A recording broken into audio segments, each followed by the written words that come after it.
Okay, so it's Saturday afternoon, ladies and gentlemen. I kick back and do some testing, do some laps, and the one car I want to check out is the Alfa Romeo MiTo 1.4 Turbo Sport 2009 model.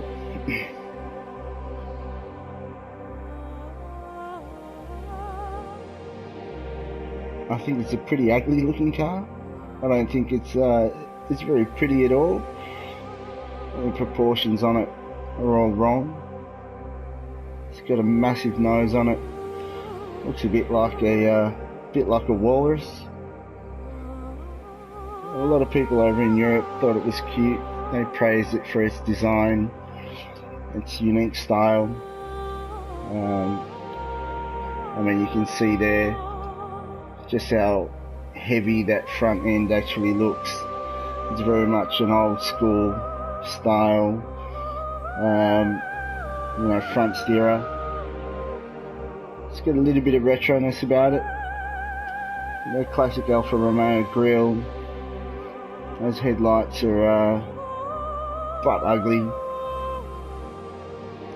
Rims have got, a hint of, classic Alfa Romeo about them. But, I don't think this is a very good looking car. I think to some degree, you've got to take it at face value. This is a 1.4 litre car, so this is in the same class as a Ford Fiesta or a Toyota Yaris.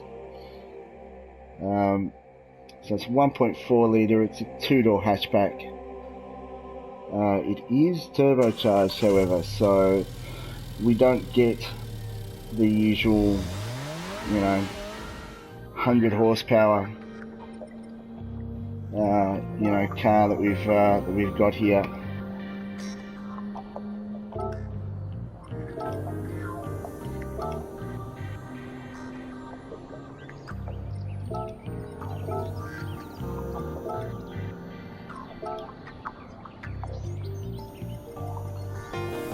So what we are going to do today is we're going to take a look and just see what it can actually do around Bathurst, legendary track. I think we all know what Bathurst is like. Normally we take 600 horsepower V8 supercars around here, but today we're going to try something different. We're going to try a bog stock Alfa Romeo MiTo, so this should be interesting. Now, some rough specs on the car. It's got 152 horsepower, which is around about 120 odd kilowatts. That's a decent amount of power for such a small car. Maximum torque is around about 210, 220 Newton meters.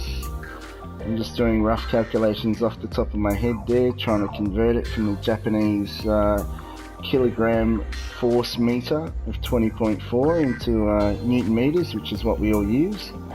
Weight is 1145 kilos, which is not light for a car of this size. Normally they tend to be around about the the 1 to 1.1 ton range, so this is a little bit on the porky side. Got drivetrain obviously as front engine, front wheel drive, so you can expect armfuls of understeer when driving this. We're going to keep everything stock. In terms of traction control, I'm going to switch that off. I always switch it off. I think traction control is for babies. Tyres are always a very tricky thing. How do you judge what sort of tyres the car came with out of the factory? 2009, tyre technology is pretty good. This is sort of towards the upper range, but at the end of the day, it's a 25, maybe $28,000 hatch. It's the cheapest Alfa Romeo you can buy. So I have set the tyres as comfort medium. Brake balance always set as -1 towards the front. Gran Turismo tends to have brake balance as even, front to rear, which we know is not the case. All cars generally have larger front brakes, smaller rear brakes, so we try and get this as close to real as we possibly can by setting larger brakes on the front. Suspension is all stock. I will just confirm that, restore defaults. Differential gears all stock.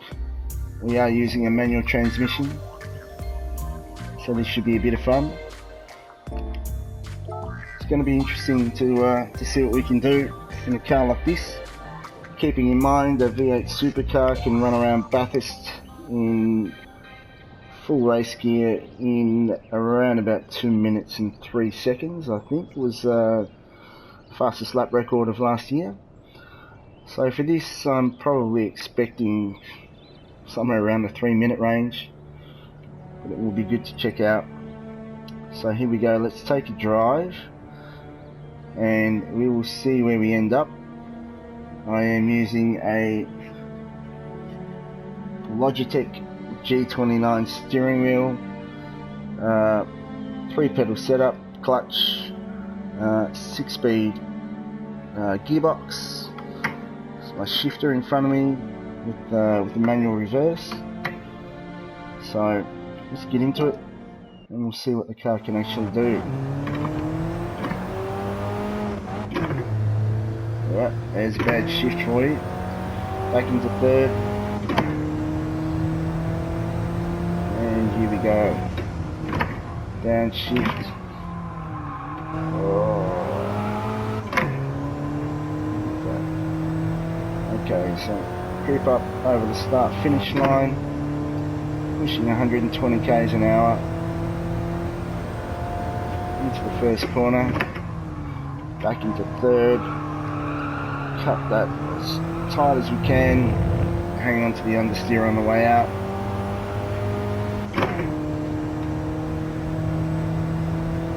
Go up the straight into turn 2. Tell you what, it's not too bad. The engine sounds a bit flat. We'll start to push 165 k's an hour, back into third, through turn 2. Hang on to the understeer, let it drift out wide. And up the gears. Now this is where the car really seems to struggle, heading up the mountain. A little bit of oversteer through there, lots of understeer through there. And we can feel the engine really struggling. There's almost no guts in it. Hovering around 4,500 RPM. Foot is all the way flat to the floor, and here we go across the top of the mountain. The understeer is quite hairy. The understeer is insane. Off on the grass over skyline. Here we go. Oh my goodness, this car just wants to slide out. Down into second. And down the mountain we go. Back into third. Okay, Forest. I probably could have taken a little bit more aggressively through there. Onto the back straight, onto Conrod, one of the most famous straights in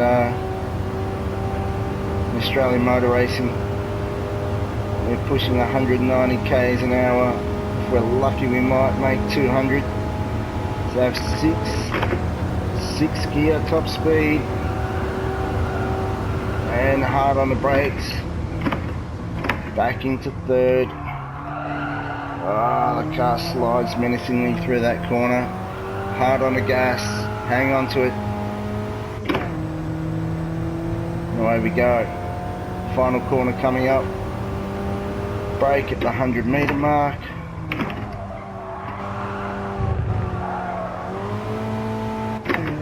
Up into third, and here we go. Let's see what we can do over the line. Okay, there we go. Not too bad. And there goes the ghost. We'll just pull over to the side here. Well, that was fun. That was good fun. Now let's see what the car can do. Exits. What do we reckon, people? 3 minutes, 1 second, 0.041. That's pretty impressive. That's very impressive. It's only a minute slower than a V8 supercar. You wouldn't think so. I would have thought it would have been a lot slower.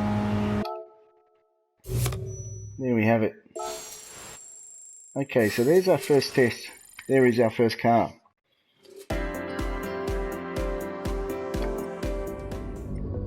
Let's just take a look at the replay. And we'll see what we've got here. That was the miss. Going from third to fourth without a gear shift. Look at that pitch. Very softly sprung suspension.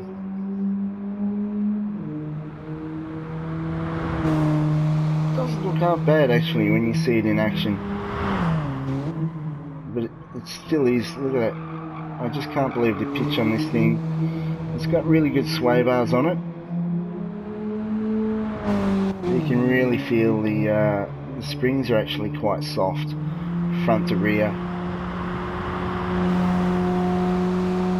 Fantastic track, really enjoyable, good fun. And I'm actually no good at Bathurst. I'm actually really quite terrible at it.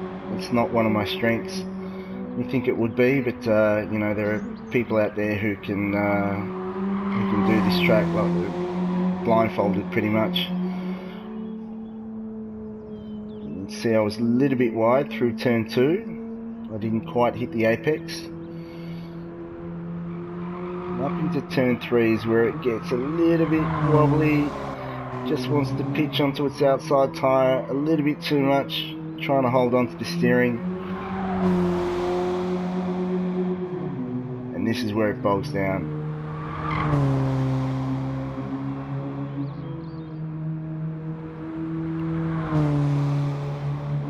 I don't know if that's what you call the, you know, the best sounding car you've ever heard.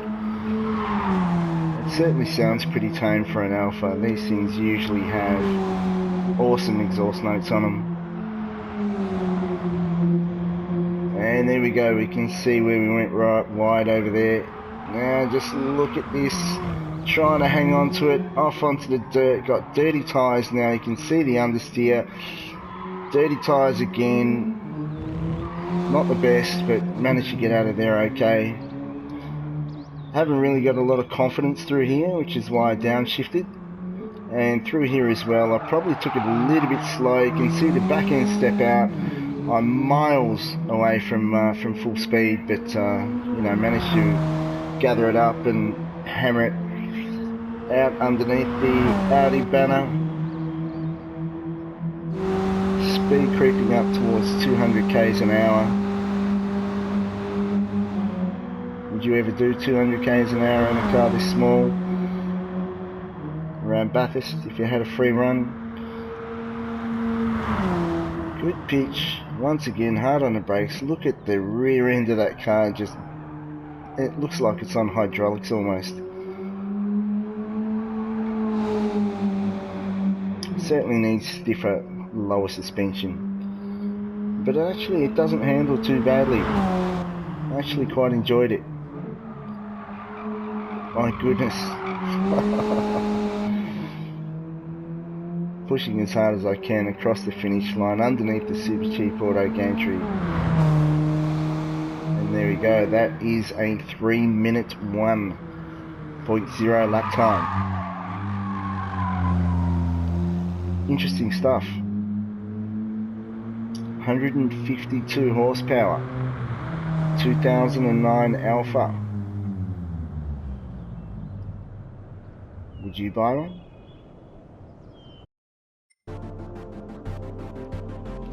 We'll see. Okay, so there we have our first ranking of the day. 3 minutes, 1 second, 0.041.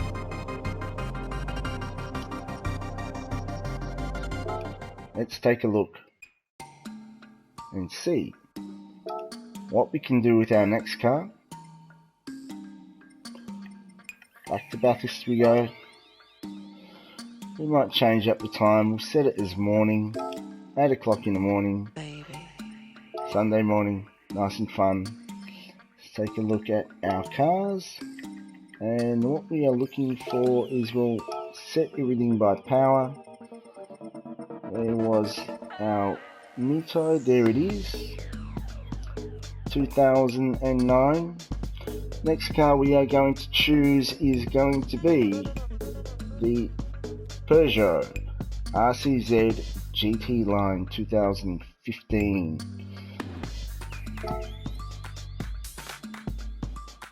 This is a great looking car. I really like the look of this car. It is aggressive, it is cool, it is menacing. A lot of people look at it as a bit of a hairdryer's car, I suppose. It certainly hasn't got the power to match the looks. 120 kilowatts, I think it's pretty much got a bog stock Peugeot 207 engine, 2 litre 207 engine underneath the bonnet, but look at that sculpting. Nice rims, beautiful haunches on it, fantastic roofline. But like a lot of front engine, front wheel drive cars, it's got a big nose on it. One thing I do like about it though is it's a very balanced look. Xenon headlamps, awesome detail in the modelling.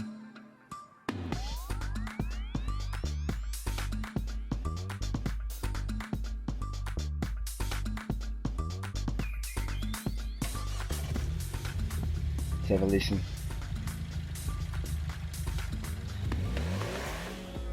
No, we didn't get too much of a listen there.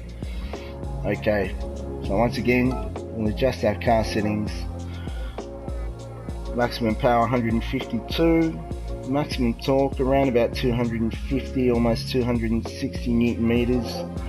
Weight, it's a porker, 1,350 kilos. So this is around about as heavy as an early Gen 1 Commodore. So for example, a VB or a VH or a VK Commodore or a VL, they weighed 1,350 kilos, so it's not a light car, but then again, most cars aren't these days. Drivetrain is of course front engine, front wheel drive, traction control off, comfort mediums for tyres, brake balance is set. Let's restore our defaults for our suspension just in case. Diff is normal, manual transmission, we are ready to go. 301.041, that is the goal. Let's see what we can hustle.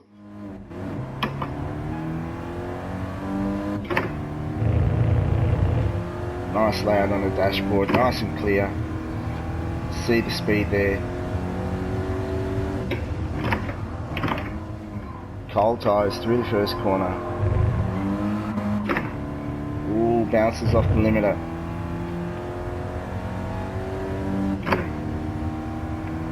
I don't know, 125 almost across the start finish line.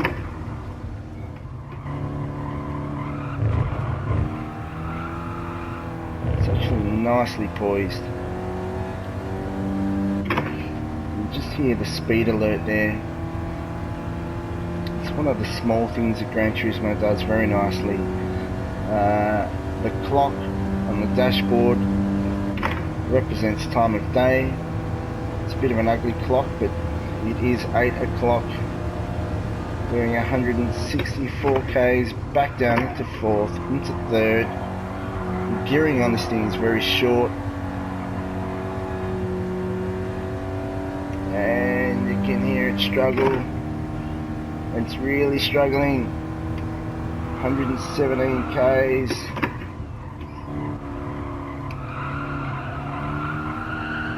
Oh, there we go. Mounds of understeer.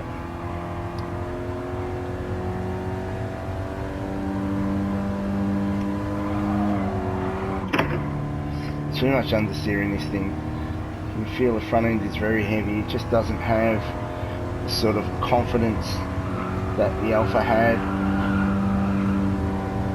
It is more predictable though, and I'm not sure whether or not that's because of the lack of turbo, but it is a lot easier to actually pitch.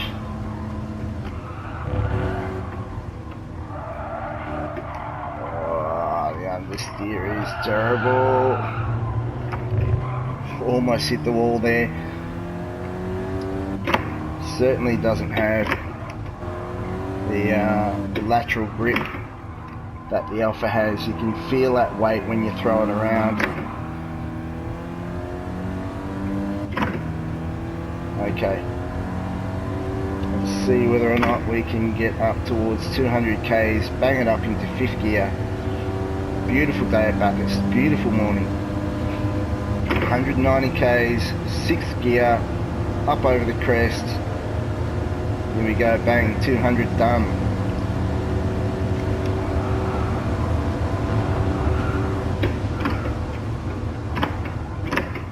Hard on the brakes, very hard on the brakes. That was nice. Back on the gas, up into 4th.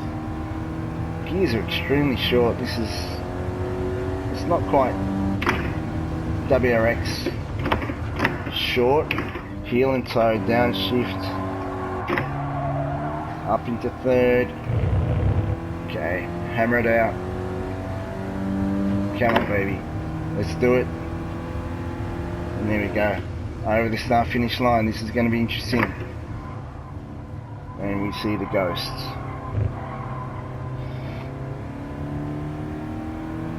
Now there's no doubt that your second lap would be a lot quicker than your first. That's basically because we do our first lap on cold tyres. By second lap it's actually really quite warm, so we could probably push it quite a fair bit harder through that first corner. But let's take a look. What have we got? 259.571. That is significantly quicker than the Alfa Romeo. Much quicker.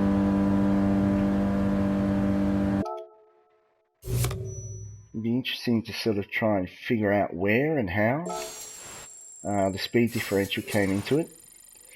It'd be good to watch replay with ghosts side by side. But there we go. Let's take a look at the replay.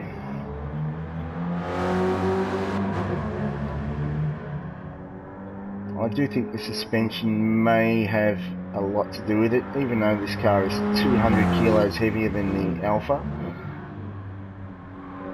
You can see the pitch just isn't there. It sits a lot flatter through the corners. A much wider stance on it too. And it sounds halfway decent.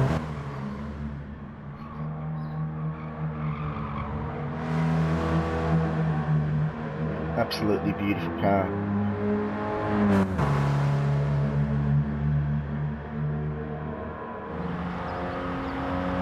I wouldn't be embarrassed to be seeing something like this. You need to give me a lot more than 150 odd horsepower though, but I mean, very cool car. Look at the roof on it, all glass.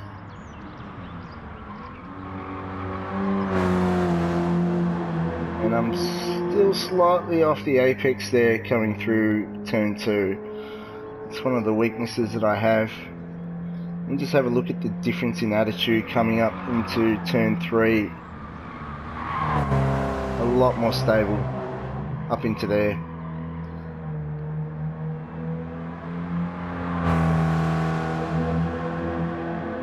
It's felt agonisingly slow coming up here. We're barely doing 100 k's an hour. Fujitsu. We all love a Fujitsu air conditioner, don't we? We've got the Armour All advertising on the walls there. This is as close to a virtual recreation of Bathurst as you can get. You can see the town there off in the distance. Over skyline. A little bit of pitch, but not too much, and this is where it starts to get very difficult.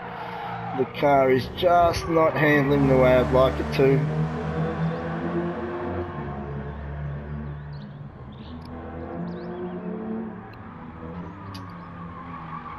Red Earth of Australia.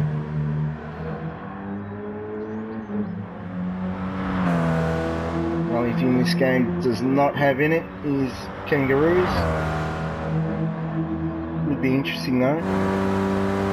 Actually getting to see some of the properties that you know, that we've got on the side of the road. Iconic Australian houses. And we are flat out through here. I think this is probably where the difference actually lies in terms of lap speed. The stability afforded by the suspension is has been a big difference.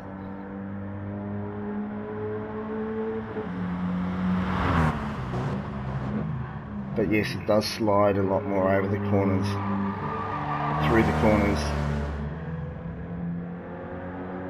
And here we go. That was a good lap. Very much a good lap. And it was a great car to drive. It was actually really good fun. I did not expect it to be under the 3-minute mark. Not a car with, you know, not a car with 120 kilowatts, put it that way. Yeah, definitely something to think about. Okay, so there we have it. I hope you enjoyed this matchup. The Alfa Romeo versus the Peugeot RCZ. We've got almost a 1.5 second differential, which is quite significant. Stay tuned. Next time I come back, we will continue on from where we are leaving off now, and we'll gradually move up the order. We'll take a look at what the next most powerful car is in Gran Turismo.